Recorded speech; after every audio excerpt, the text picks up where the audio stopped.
Welcome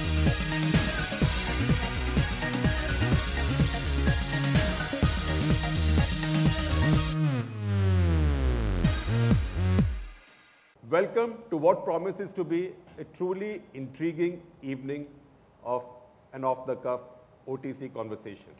Intriguing because it has to do with India, its view of the world, and frankly, the world's view of India right now. And the locus of this discussion today, which will make it even more intriguing, will be what's going on between India and China at this point. Now, who better to discuss that with than Shivshankar Menon, not just our former National Security Advisor and Foreign Secretary and Ambassador to China and Pakistan and Israel and Sri Lanka, to help me because my knowledge is not very current about these things anymore. Pranab Samanta, editor at The Print. He's my comrade and friend for a very long time, and now we work together. Before we get started, since you've been accused by my producer of speaking very few words, and I speak too many. So why don't you hold forth for a couple of minutes, just survey the state of the world from evil Lutyens' Delhi. Yeah, well, for an Indian, why do we bother about the world? Because if you want to transform India, if you want to make India a prosperous, modern, strong country where people can achieve their potential, then you need the world. If you look at history, whenever we've done well as a country, it's been when we're most open, most connected to the rest of the world. And there is no way that, given our resource endowment, we don't have non-ferrous metals, we don't have energy, fertilizer, you name it, given the way we are, where we are located on the crossroads of the world, it makes sense for us to actually be engaged in the world, but also to try, if we can, I mean, our capacity is limited still, to shape that environment so that we have an enabling environment for ourselves.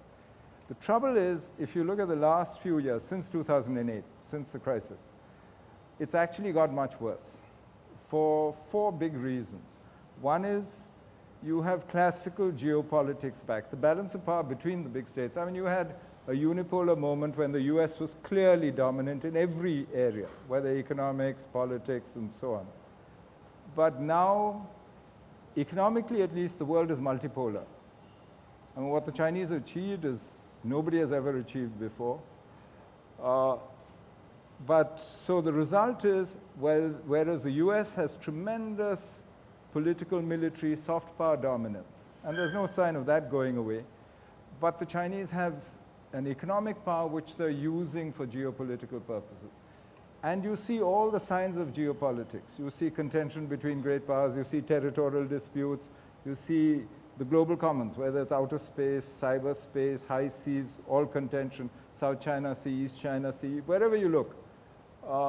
So that's one problem.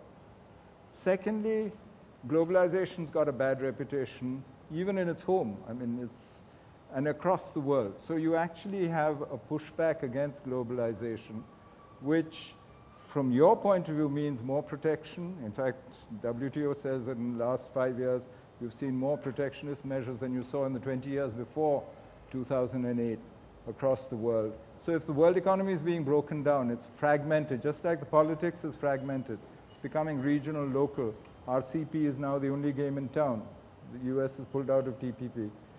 Thirdly, you have a very strange situation where governments in the big countries, their actual capacity to deliver has gone down.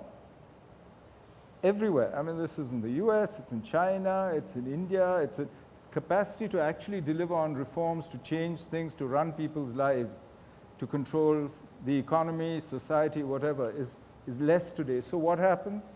You have leaders promising more. You get this situation where, and it started really with Abe, then with Xi Jinping, and then across through India, Turkey, Erdogan, Putin, and Trump. I think the West actually learned from Asia. You have authoritarian, centralizing leaders who depend on nationalism for their legitimacy. So this is your problem. When you need to be more engaged, when you actually, if you want to grow at 8–10%, which you have to if you want to achieve your goals. So you have a much harder world, and you're not sure whether you've actually figured this out right. And whether you have a strategy, I don't know. Since you've raised this question, how true is it that the previous government was not open to incentivizing export? For instance, if you manufacture in India, you couldn't export to a third country. Defense. Defense exports.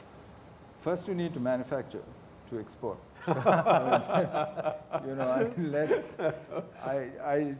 And I don't think, in our case, you see, defense is a peculiar business. It's government business. Government is all ends of the business. It's not only at the manufacturing and the control of the technology, but it controls who you sell to. It's the main purchaser. It's everything in this business. So I don't think defense, you can apply the same rules that you apply. So just saying I'll open to DFI or, I'll open to exports, sell to anyone you like, it's not a very good idea because frankly, your enemies will then know exactly what you have. So we had once upon a time, and not too long ago, when you used to actually say that imagine a person who's got a lot of money, say someone living in Gurgaon, and then he has a lot of wealth, he has a big house, and then he has a big car, and when he goes and crashes that car, he actually wants to go and pick up a fight just to show that he has a big car and he suddenly got all this wealth. And that was very much China. I thought you were talking about Haryanvis. But that was the corollary we used to actually talk about. But today, how has that China changed? Is it that same brash China? Or are we now actually sharing a border with a global superpower, and we are probably Canada in the equation? No, I think China is not a global superpower in a military sense or in a political sense. I mean, China doesn't determine what happens in the Middle East, doesn't determine what happens in Europe and so on. In fact, doesn't determine what happens in Afghanistan either. China is a regional power in political, military terms, and frankly, in terms of soft power, the only people in the world who think as highly of the Chinese as the Chinese are Pakistanis, according to Pew. Right. I think about 60% of Pakistanis think China is wonderful.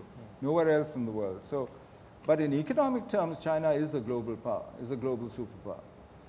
And I think that's part of the problem. The other part of the equation is, how do rich people react? It's difficult to say. I mean, there is the other argument that the rich man in the village never gets into a fight himself. He gets other people to fight for him. And what's the point of being rich if you... But what's happened to China now is they see the environment getting tougher. They see their own growth slowing.